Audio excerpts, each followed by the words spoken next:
বাড়িতে বোন আছে তো, প্রত্যেকে এখানে যারা আছে মা বোনেরাই কিন্তু দাঁড়িয়ে আছে প্রত্যেকে। আজকে আজকে পশ্চিমবাংলাতে যে মহিলাদের একটা মহিলা মুখ্যমন্ত্রী হয়ে যে অপমান করছে আমাদের, সেই অপমানের বদলা খালি মেয়েরা নয়, ছেলেদেরও নিতে হবে, ভাইদেরও নিতে হবে। আর নির্লজ্জতার আর কোন চরম সীমায় যাবে মুখ্যমন্ত্রী? তিনি নিজে সমস্ত, আজকে তো আমি বলবো সন্দীপ ঘোষের থেকে বড় ক্রিমিনাল হচ্ছে মমতা ব্যানার্জি। কারণ তিনি, আপনারা দেখেছেন ছাত্রদেরকে, যেদিন ছাত্র প্রতিষ্ঠা দিবস সেই দিন দাঁড়িয়ে তিনি ডাক্তারদেরকে হুমকি দিয়েছেন। আমাদের সমাজের যারা আমরা বলি ভগবানের পরেই যদি তুলনা করি, যারা মানুষের সেবা করে তাদেরকে আমরা ডাক্তারকে বলি, কিন্তু উনি দাঁড়িয়ে প্রত্যেকটি ডাক্তার সমাজকে থ্রেট দিয়েছে। তাই আমি বলবো এখানে মমতা ব্যানার্জি হচ্ছে মেন কালপ্রিট। তার নির্দেশে সমস্ত ঘটনা হয়েছে। আরজি করের সমস্ত ঘটনার পিছনে একমাত্র যদি কারুর হাত থাকে তার নাম মমতা ব্যানার্জি। হ্যাঁ, সাপ নেউলে তো ফোসফাস আওয়াজ হবেই। পশ্চিমবাংলাতে চারিদিকে অলিতে গলিতে সাপ নেউলে লড়াই করে বেড়ায়, তো ওই জন্য আমরা এরকম চারিদিক থেকে ওই ফস আর ফস এরকম আওয়াজ শুনতে পাচ্ছি। ফোসফাসের পিছনে এই যে একজন মানে কি বলবো কালনাগিনী আছে, সেটা আমাদের জানতে আর দেরি নেই। উনি যদি কালনাগিনী হন, আমরা হচ্ছি বাংলার বাঘিনী। আমরা বাঘের মতো লড়াই করবো, আড়াল থেকে ফস করে কামড়াবো না।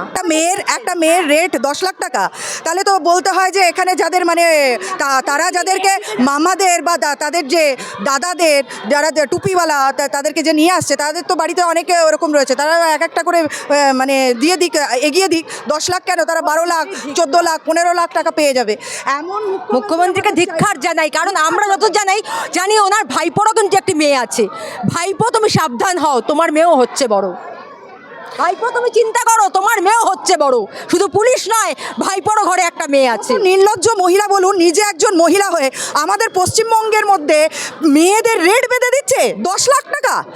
10 লাখ টাকা একটা মেয়ের রেট, ভাবা যায় না এরকমভাবে। এইরকম মুখ্যমন্ত্রী কোনো মানে এই ভারতবর্ষটা না, এই পৃথিবীর মধ্যে বোধহয় কেউ দেখেনি। আমরা এতটাই নিজেদের লজ্জিত মনে করছি যে মুখ দেখানোর জায়গা নেই। বাইরে কোথাও গেলে পরে হাসির পাত্র হয়ে যাই আমরা। মমতা ব্যানার্জিকে 10 লাখ টাকা কেন, আমরা 10 কোটি টাকা চাঁদা তুলে দিতে রাজি আছি, উনি আমাদের মেয়েকে ফিরিয়ে দিক। আর যে হসপিটালের কথা বলছে উনি, হসপিটালটা উনার বাপের জায়গা বা আমার মনে হয় না কারো কেনা জায়গা, যেখানে একটা এরকম মেয়ে সাথে নৃশংসভাবে তাকে হত্যা করা হয়েছে। তাহলে সবাই ভেতরে জানে পুলিশ, অথচ সেই জায়গায় এই প্রোটেক্টিভ নবান্নর যে প্রোটেকশন ছিল, নবান্নকে যে ঘেরাওটা ছিল, সেটা সেদিন 14ই আগস্ট রাতে কোথায় ছিল সেই প্রোটেকশন?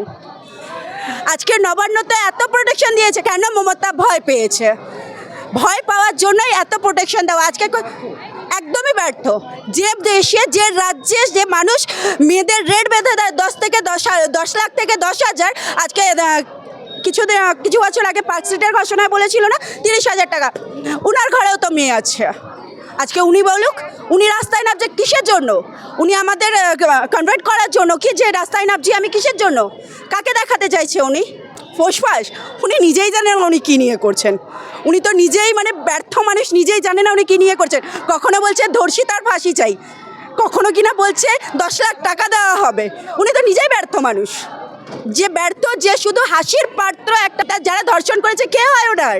উনি ধর্ষিতার ফাঁসি কেন চাইছে? সে তো আগেই চলে গেছে।